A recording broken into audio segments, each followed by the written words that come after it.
जय हिंद साथियों स्वागत करता हूं आप सभी का अपने यूट्यूब चैनल पर। साथियों, आज इस वीडियो में हम आपके लिए आरपीएफ कांस्टेबल के लिए जीके जीएस के महत्वपूर्ण क्वेश्चन लेकर आए हैं। आज के सभी क्वेश्चन सेलेक्टेड इंपॉर्टेंट और गोल्डन क्वेश्चन होने वाले हैं।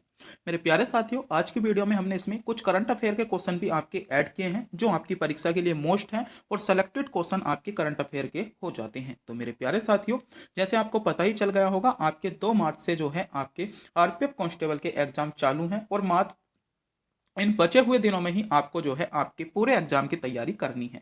तो मेरे प्यारे साथियों, आज की वीडियो के माध्यम से आप यह पता कर सकते हो कौन कौन से टॉपिक आपके लिए इंपॉर्टेंट है, कौन सा सेलेक्टेड क्वेश्चन आपके लिए होने वाले हैं जो आपको सीधे आपकी परीक्षा में देखने को मिले। तो मेरे प्यारे साथियों, बिना टाइम गवाए करते हैं वीडियो को स्टार्ट। आपका पहला क्वेश्चन है, केंद्रीय वित्त मंत्री निर्मला सीतारमन ने वर्तमान में 2025 में कौन सा बजट पेश किया। तो ये क्वेश्चन आपका इंपॉर्टेंट है क्योंकि अगर जो आपका पेपर है जो है आपसे एक मंथ पहले का आपका करंट अफेयर है, ये क्वेश्चन बन सकता है क्योंकि आपके ऑनलाइन पेपर होंगे। तो ऑनलाइन पेपर में आपका एक मंथ पहले तक का क्वेश्चन पूछ लिया जाता है और ये क्वेश्चन बहुत ज़्यादा इंपॉर्टेंट है। इसे हम करंट अफेयर का ना बोल सकते, पहले से भी आपके लिए इंपॉर्टेंट हो सकता था। तो क्वेश्चन पूछा गया है कि कौन सा बजट पेश किया है। तो इन्होंने जो पेश किया है वह आपका वर्तमान में 8वां बजट पेश किया है। 8वां सी विकल्प में इसमें आपको दिया गया है, विकल्प सी आपका इसमें करेक्ट जवाब हो जाएगा। बात करते हैं आपके बजट से रिलेटिव इंपॉर्टेंट पॉइंटों के बारे में। तो बजट 2025, वर्तमान बजट 2025 किसने पेश किया। तो पहला क्वेश्चन तो यही है। तो वित्त मंत्री निर्मला सीतारमन ने, वित्त मंत्री निर्मला सीतारमन ने आपका जो है 2025 का बजट पेश किया है। क्वेश्चन पूछा जा सकता है और कौन सा है। तो 8 बार लगातार 8वीं बार इन्होंने जो है आपका बजट पेश किया है, जिसमें अब जो है 12 लाख रुपए तक की आय पर कोई टैक्स नहीं लगेगा। अगर आपकी आय 12 लाख रुपए है तो उस पर कोई टैक्स नहीं लगेगा। बात करते हैं जो आपकी कुछ पहले बजट की दर थी। तो पहले जो था, अब से पहले जो था आपका जो था 3 लाख रुपए तक पर आपका कोई टैक्स नहीं था। उसके बाद 3 से 7 लाख रुपए तक आपका 5% टैक्स आपको देना था। और अगर आपकी आय जो थी 7 लाख से लेकर 10 लाख के बीच थी तो आपको जो है 10% टैक्स देना था। अगर आपकी 10 से 12 थी तो आपकी 15% टैक्स देना था। और आप इसी प्रकार देख सकते हो, अगर आपकी आय 15 लाख से अधिक थी तो आपको 30% टैक्स देना था। मगर वर्तमान में क्या कर दी गई है, वर्तमान में 2025 में प्रस्तावित नहीं आपकी जो है क्या आपकी स्लैबें हैं। अगर आपकी आय 4 लाख रुपए तक है तो आपका कोई भी किसी प्रकार का टैक्स नहीं देने हैं। अगर आपकी आय 4 लाख से 8 लाख रुपए तक है तो आपको 5% टैक्स देना होगा। और 8 लाख से लेकर 12 लाख तक आपकी आय है तो आपको 10% टैक्स देना होगा। उसके बाद अगर आपकी आय जो है 12 लाख से लेकर 16 लाख तक है तो आपको 15% टैक्स देना होगा। 16 से 20 तक है 20%, 20 से 24 25%। और आपकी आय अगर 24 लाख रुपए से अधिक है तो आपको जो है उस पर 30% टैक्स देना होगा। तो मेरे प्यारे साथियों, ये नए बजट से रिलेटेड आपका महत्वपूर्ण क्वेश्चन था। ये क्वेश्चन आपसे पूछा जा सकता है, आपकी परीक्षा के लिए ट्रेंडिंग क्वेश्चन हो सकता है। और मेरे प्यारे साथियों, आपने भी हमारे चैनल पर पहली बार विजिट किया है तो प्लीज़ चैनल को सब्सक्राइब जरूर करें, वीडियो को लाइक करें और अपने दोस्तों के पास वीडियो को शेयर भी जरूर कर देंगे। अगला क्वेश्चन है आपका, 2025 में वितरण हुए पुरस्कारों में महिलाओं को प्राप्त पुरस्कारों की संख्या कितनी थी। क्वेश्चन इंपॉर्टेंट है, गोल्डन है आपका आरपीएफ कांस्टेबल के लिए। इसे मैं सेलेक्टेड क्वेश्चन कह सकता हूं, दावेदार क्वेश्चन आपके लिए क्वेश्चन कह सकता हूं। क्वेश्चन है 2025 में जो आपके वितरण हुए जो आपके पुरस्कार थे उनमें से महिला की संख्या कितनी थी। तो इसमें जो महिलाओं को पुरस्कार मिले थे मेरे प्यारे साथियों, उनकी संख्या आपकी 23 थी, यानी 23 महिलाओं को आपको पुरस्कार मिले थे। बात करते हैं पुरस्कार से रिलेटेड कुछ इंपॉर्टेंट फैक्ट के बारे में। तो 2025 में राष्ट्रपति का आपका युगल आपका मानते सहित आपका जो है 139 पद्म आपके जो है 39 पद्म पुरस्कार प्रदान किए गए। अगर क्वेश्चन पूछा जाए कितने पद्म विभूषण, तो आपके 7 पद्म विभूषण आपके पुरस्कार प्रदान किए गए। बात करें 19 आपके पद्म आपके भूषण सम्मान थे। और उसके बाद 113 जो थे आपके पद्म श्री आपसे सम्मानित किया गया।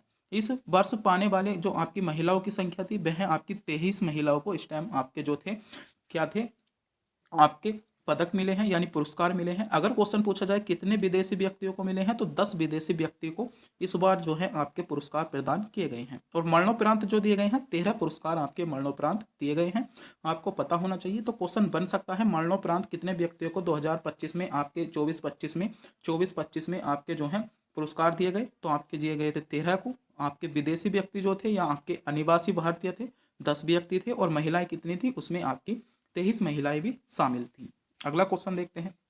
अगला क्वेश्चन है, भारतीय रेलवे की सबसे लंबी रेल लाइन किस राज्य में है। तो अगर आप रेलवे एग्जाम की तैयारी कर रहे हो तो आपको इस क्वेश्चन के बारे में पता होना चाहिए, क्योंकि इस क्वेश्चन को मैं आपके लिए गोल्डन क्वेश्चन कहूंगा, क्योंकि एक रेलवे से संबंधित क्वेश्चन आपसे पूछा जाएगा। तो बात करते हैं भारतीय रेलवे की कौन सी रेल लाइन आपके राज्य में सबसे अधिक है। तो उत्तर प्रदेश में सर्वाधिक है, आपका सी विकल्प इसमें करेक्ट जवाब हो जाएगा। बात करते हैं भारतीय रेलवे से संबंधित कुछ इंपॉर्टेंट क्वेश्चनों के बारे में, जो क्वेश्चन आपसे पूछे जा सकते हैं। पहला क्वेश्चन है आपका, सबसे लंबी रेलवे लाइन कहाँ पर है। तो भारतीय रेलवे लाइन आपकी सबसे लंबी रेल है। दूसरा क्वेश्चन है, रेलवे की पहली रेल आपकी कब चली थी। तो आपकी 1853 में आपकी पहली रेल चली थी। बात करते हैं भारतीय रेलवे की स्थापना कब किसने की थी। तो लॉर्ड डलहौजी ने आपकी भारतीय रेलवे की स्थापना की थी। अगला क्वेश्चन है, भारतीय रेलवे का मुख्यालय या कार्यालय कहाँ पर स्थित है। तो मुख्य कार्यालय जो है आपका नई दिल्ली में स्थित है, आपको पता होना चाहिए। अगला क्वेश्चन है आपका, भारतीय रेलवे की सबसे ऊंची आपकी स्थिति किसे प्राप्त है। तो आपका ट्रांस हार्बर रेलवे को आपकी प्राप्त है। अगला हो जाएगा, भारतीय रेलवे का लोगो क्या है। तो आपका त्रिकला आपका कौन सा हो जाएगा, आपका चित्रकला कोष जो है वह आपका भारतीय रेलवे का लोगो है। आपसे क्वेश्चन पूछा जा सकता है, भारतीय रेलवे का लोगो क्या है। आपका चित्रकला कोष जो है भारतीय रेलवे का आपका लोगो है। रेलवे सेवा की शुरुआत कब की गई। तो आपकी 16 अप्रैल 1853 को रेलवे सेवा की शुरुआत की गई थी। अगला क्वेश्चन है, भारतीय रेलवे की पहली इंजन का नाम क्या था। तो फ्लाक्स आपका क्या था, फॉक्स आपका पहले इंजन का नाम था। भारतीय रेलवे की सबसे आपकी लंबी ट्रेन कौन सी है। तो आपका जोधपुर बीकानेर जो है आपकी सबसे लंबी ट्रेन है। भारतीय रेलवे की सबसे लंबी ट्रेन कौन सी है। तो भारतीय रेलवे की सबसे आपकी लंबी ट्रेन कौन सी है। तो ये क्वेश्चन आपसे पूछा गया है। तो हिमसागर एक्सप्रेस सबसे लंबी ट्रेन है, और आपकी ट्रैक कहाँ पर है। तो आपका जोधपुर से आपका बीकानेर तक सबसे लंबा ट्रैक है। अगला क्वेश्चन है क्वेश्चन नंबर 13, रेलवे से संबंध, भारतीय रेलवे की सबसे लंबी सुरंग कौन सी है। तो पीर पंजाल सुरंग जो है भारतीय रेलवे की सबसे लंबी सुरंग है। भारतीय रेलवे का आपका पहला बिजली आपका प्रयास कब हुआ था। तो ये आपका मुंबई से आपका पुणे तक हुआ था। भारतीय रेलवे की सबसे लंबी यात्री ट्रेन की बात करें तो आपकी आपकी दिखा एक्सप्रेस जो है यात्री ट्रेन है। भारतीय रेलवे की अगर स्थिति आपकी किस रेलवे स्टेशन पर है। तो आपकी जो बात करें सबसे लंबी स्थिति जो है आपकी गोरखपुर स्टेशन पर है। अगला है, भारतीय रेलवे की आपकी सबसे लंबी रेलवे सुरंग आपकी पीर पंजाल रेलवे सुरंग हो जाएगी। भारतीय रेलवे के सबसे आपकी मोटर कोच कहाँ पर है। तो सबसे लंबा मोटर कोच जो है आपका भोपाल आपका शांति निकेतन से एक्सप्रेस जो है आपका सबसे लंबा कोच है। भारतीय रेलवे का सबसे आपका लंबा रेल आपका मोटर कोच कौन सा है, ये क्वेश्चन पूछा गया है। तो ये भी आपका यही होगा। भारतीय रेलवे की सबसे आपके प्लेटफॉर्म की बात करें, आपका गोरखपुर प्लेटफॉर्म है, मगर ये पहले था। अब वर्तमान में कौन सा हो गया है, वर्तमान में आप कौन सा हो गया है, ये क्वेश्चन आप कमेंट बॉक्स में बताएंगे कि वर्तमान भारत का सबसे लंबा प्लेटफॉर्म कौन सा हो जाएगा। जल्दी से जल्दी बताइएगा कौन सा आपका है, ये क्वेश्चन आप कमेंट बॉक्स में बताएंगे। अगला क्वेश्चन है, भारतीय रेलवे की सबसे आपकी लंबी रेल लाइन आपके किन राज्यों में फैली है। तो 9 राज्यों में आपकी फैली है। अगर क्वेश्चन पूछा जाए भारतीय रेलवे की आपकी लाइन कितने राज्यों को छूती है। तो भारतीय रेलवे की जो लाइन है आपकी 17 राज्यों को छूती है। भारतीय रेलवे की सबसे लंबी सुरंग किस में है। तो आपकी जम्मू और कश्मीर में है, आपको पता होना चाहिए। और क्वेश्चन नंबर 23 आपके लिए इंपॉर्टेंट है, आपका भारतीय रेलवे की आपकी सबसे लंबी यात्री ट्रेन में कितनी बोगी होंगी। तो कितनी बोगी होगी, इसमें आपकी 22 बोगी थी, आपको ध्यान रखना है। ये क्वेश्चन आपके लिए दावेदार क्वेश्चन थे। तो ये रेलवे से संबंधित कुछ इंपॉर्टेंट क्वेश्चन थे जो आपसे आरपीएफ कांस्टेबल में, आरपीएफ एसआई में पूछे गए हैं, जिनके बारे में आपको पता होना चाहिए। आगे भी ये क्वेश्चन पूछे जा सकते हैं। अगला क्वेश्चन है आपका, हबीबगंज रेलवे भोपाल का नाम, हबीबगंज रेलवे स्टेशन भोपाल का नाम बदलकर कर दिया गया। तो इसका नाम बदलकर क्या कर दिया गया था। तो इसका नाम बदलकर आपका महेश नगर रेलवे स्टेशन, कौन सा, महेश नगर रेलवे स्टेशन, इसका नाम बदलकर कर दिया गया। यानी बी विकल्प इसमें आपका करेक्ट जवाब हो जाएगा। और ये क्वेश्चन आपके लिए परीक्षा के लिए दावेदार क्वेश्चन हो जाता है। तो बात करते हैं कुछ महत्वपूर्ण रेलवे स्टेशनों के बारे में जिनके नाम परिवर्तित किए गए हैं, जो आपकी परीक्षा के लिए दावेदार हो जाते हैं, सेलेक्टेड हो जाते हैं। यहाँ से क्वेश्चन आपसे पूछे जा सकते हैं। जैसे बात करें भोपाल मेट्रो स्टेशन की, तो भोपाल मेट्रो स्टेशन का नाम बदलकर आपका राजा भोज मेट्रो स्टेशन भोपाल आपका मेट्रो स्टेशन का नाम बदलकर कर दिया गया। कांडला बंदरगाह की बात करें तो कांडला बंदरगाह का नाम बदलकर आपका दीनदयाल बंदरगाह कर दिया गया। वहीं पर आपका महाराष्ट्र और आपका गावाद हाईवे आपका हवाई अड्डे का नाम बदलकर छत्रपति आपका संभाजी महाराज हवाई अड्डा कर दिया गया। आपका नौगढ़ रेलवे स्टेशन की बात करें तो आपका नौगढ़ रेलवे स्टेशन का नाम बदलकर आपका सिद्धार्थ नगर रेलवे स्टेशन इसका नाम कर दिया गया। फैजाबाद आपका रेलवे स्टेशन का नाम बदलकर अयोध्या कैंट कर दिया गया। हुबली रेलवे स्टेशन का नाम बदलकर आपका ऋण आपका स्वामी जी रेलवे स्टेशन कर दिया गया। मध्य प्रदेश का आपका होशंगाबाद शहर का आपका नर्मदापुरम इसका नाम बदल दिया गया। ये आपके लिए इम्पोर्टेंट है, ये क्वेश्चन आपसे आपकी परीक्षा में पूछा जा सकता है।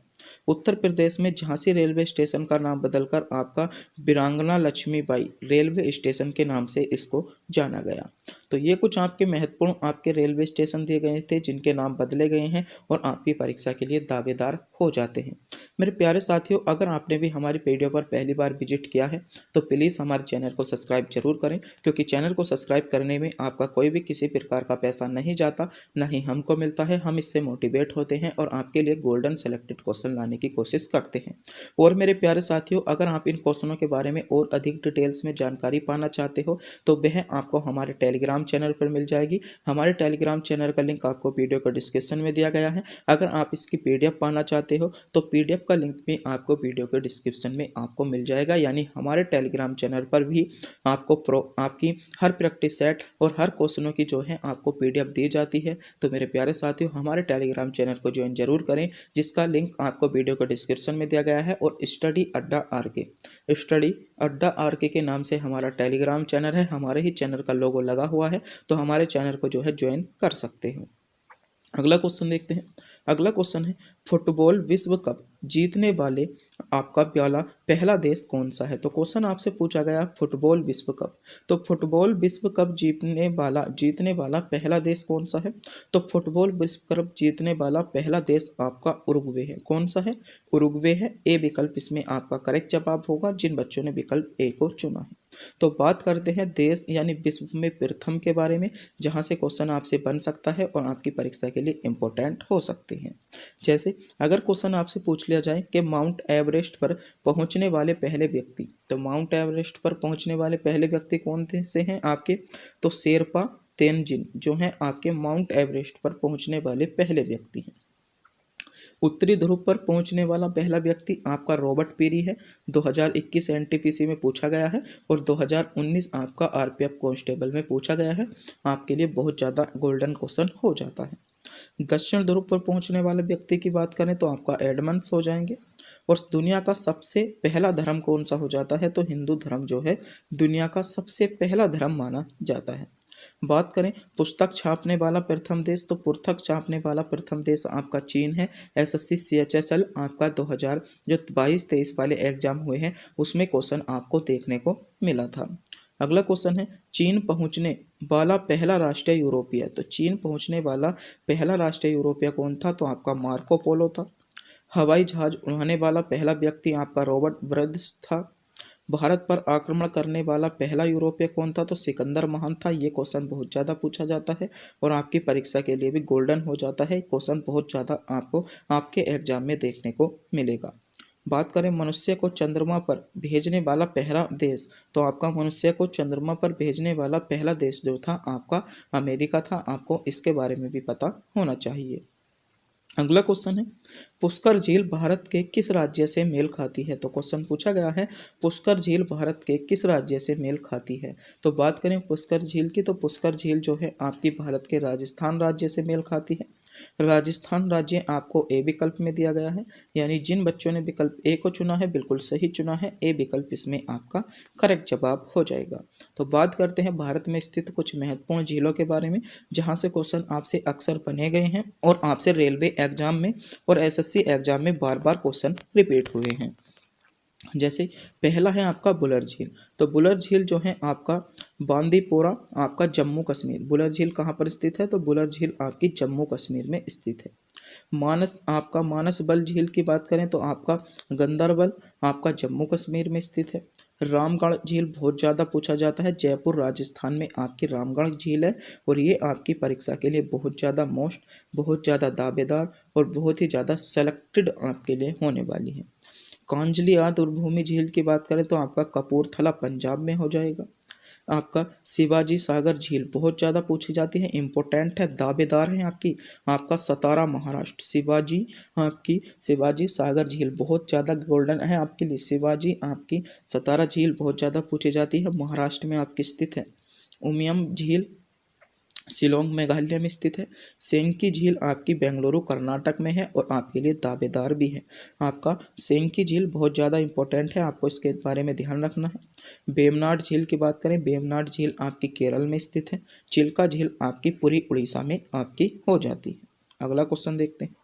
अगला क्वेश्चन है साइकिल के खोजकर्ता हैं। तो क्वेश्चन आपसे पूछा गया है साइकिल के खोजकर्ता, तो बताइएगा साइकिल के खोजकर्ता आपके कौन होंगे।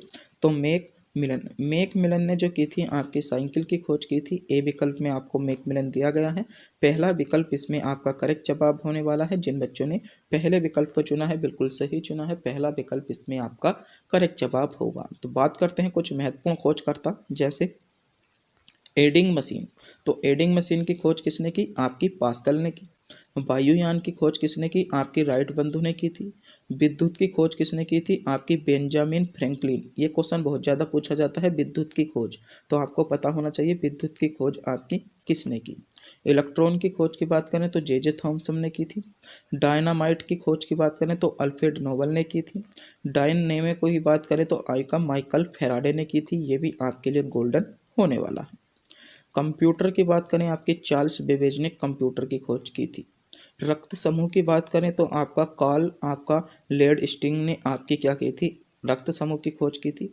परमाणु बम की खोज बात करें तो आपके जूरियल रॉबर्ट आपका आपका इमेनन ने आपकी परमाणु बम की खोज की थी। और अगर आप इससे भी ज़्यादा डिटेल्स पाना चाहते हो तो हमारे टेलीग्राम चैनल को ज्वाइन कर लें, वहाँ पर हमने इससे भी ज़्यादा डिटेल्स आपको दी गई हैं। अगला क्वेश्चन देखते हैं।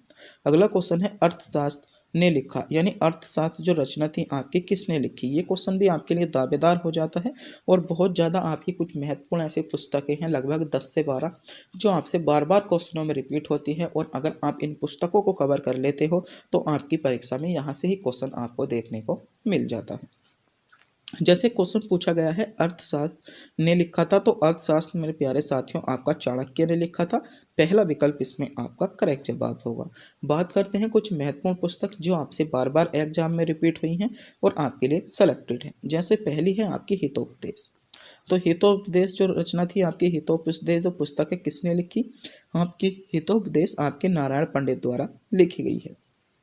शाहनामा की बात करें, शाहनामा आपकी फिरदौसी की हो जाएगी और 2021 एनटीपीसी में आपको क्वेश्चन देखने को मिला था।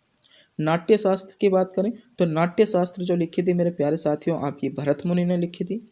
हुमायूं नामा की यहीं पर बात कर लेते हैं। हुमायूं नामा पुस्तक किसकी है, तो हुमायूं नामा आपकी गुलबदन बेगम द्वारा लिखी गई है।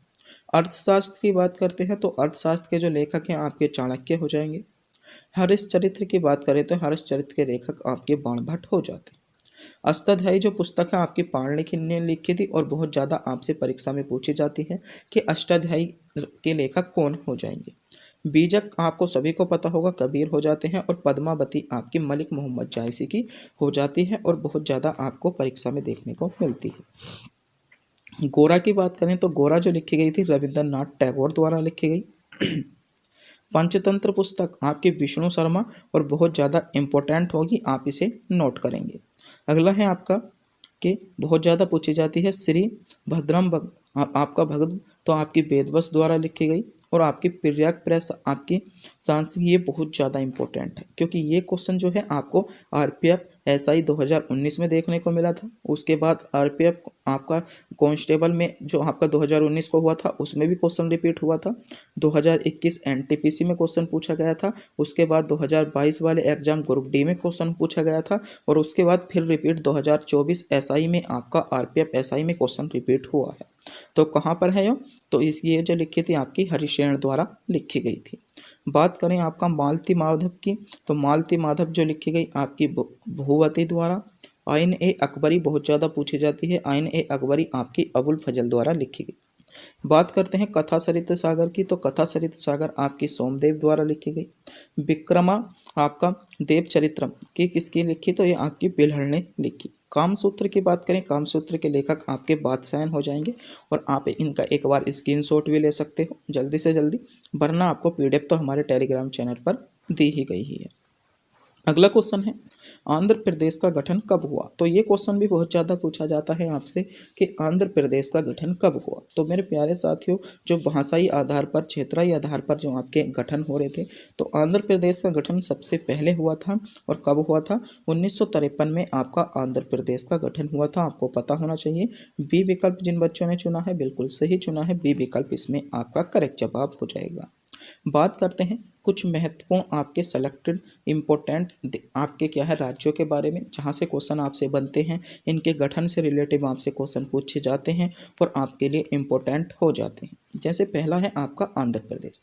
तो मेरे प्यारे साथियों, जो आंध्र प्रदेश राज्य था, इसका गठन जो हुआ था कब हुआ था? तो आंध्र प्रदेश राज्य का गठन आपका जो हुआ था 1953 में आपका आंध्र प्रदेश राज्य का गठन हुआ था। उसके बाद जो गठन हुआ आपका गुजरात राज्य का हुआ था, महाराष्ट्र से अलग करके। 1960 में आपका गुजरात राज्य का गठन हुआ था। 1960 में ही आपका महाराष्ट्र राज्य, दोनों को जब अलग अलग किया गया तो दोनों का इनका गठन हुआ। फिर इसके बाद 1956 की बात करें, 1956 में आपका केरल राज्य का गठन किया गया था। और 1900 आपका कब? 1963 में आपका नागालैंड का गठन करा गया था। आपके लिए इम्पोर्टेंट है, नागालैंड का गठन बहुत ज़्यादा पूछा जाता है। नागालैंड का गठन आपका इम्पोर्टेंट है, आपका एनटीपीसी 2021 में भी मिला था। और नागालैंड का गठन जो था आपका, नागालैंड कौन सा राज्य बना था? तो नागालैंड आपका 16वां राज्य बना था। तो गठन के स्थान पर राज्य आपका 16वां राज्य आपका नागालैंड बना था।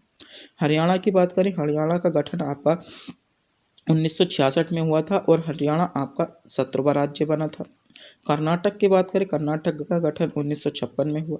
हिमाचल प्रदेश का गठन आपका 1971 में हुआ और बहुत ज़्यादा इम्पोर्टेंट आपके लिए हो जाएगा। मणिपुर और त्रिपुरा, मणिपुर, त्रिपुरा और मेघालय, इनका गठन जो हुआ था आपका 1972 में भी आपको देखने को मिला था। और इनका क्रम है, पहले मणिपुर बना था, फिर त्रिपुरा, फिर मेघालय आपका बना था। सिक्किम की बात करें तो सिक्किम का गठन जो हुआ था 1975 में हुआ था और सिक्किम जो राज्य बना था आपका 22वां राज्य बना था। सिक्किम कौन सा राज्य बना था? सिक्किम आपका 22वां राज्य आपका बना था।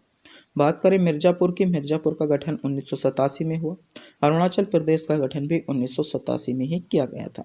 गोवा की बात करें, गोवा का गठन जो हुआ था आपका 1987 में हुआ और गोवा जो बना था आपका 25वां राज्य बना था। ये कई बार क्रीम पूछ लिया जाता है। तो गोवा आपका 25वां बना, सिक्किम आपका 22वां बना, आपका नागालैंड आपका 16वां बना, गुजरात आपका 17वां बना, आपको ध्यान रखना है वो हरियाणा। अगला क्वेश्चन है उत्तराखंड, उत्तराखंड आपका जो बना था 2000 में बना था और छत्तीसगढ़ भी आपका 2000 में बना था। छत्तीसगढ़ आपका 26वां राज्य बना था, आपको ध्यान रखना। झारखंड की बात करें 2000 में और तेलंगाना आपका 2014 में इसका गठन किया गया था। तो ये कुछ आपके महत्वपूर्ण राज्य दिए गए हैं।